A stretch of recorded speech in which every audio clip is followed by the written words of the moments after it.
ये घटना आज से 12 साल पहले की है। मैं पश्चिम बंगाल के एक छोटे से गांव का रहने वाला हूं और जिस वक्त ये घटना मेरे साथ घटी उस वक्त हमारे गांव में बिजली की बहुत समस्या रहती थी।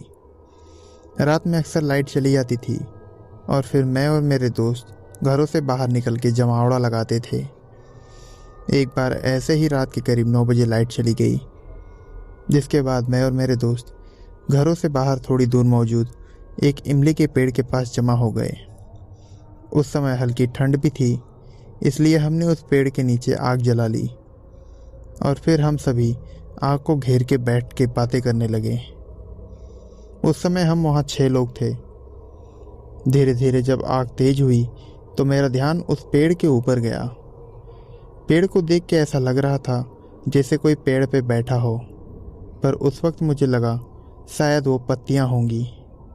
फिर थोड़ी देर बाद मेरे दोस्त ने कुछ झाड़ियां आग पे डाल दी, जिससे आग भड़क उठी और उसी समय हम सभी को ऐसी आवाज़ आई जैसे किसी ने चीखा हो। पर जब हमें आसपास देखा तो वहाँ कोई और नहीं मौजूद था और दोबारा हम बातें करने लगे। इसके बाद मेरा दोस्त आग में जब जब झाड़ियाँ डालता तो वो चीख हमें बार बार सुनाई देती।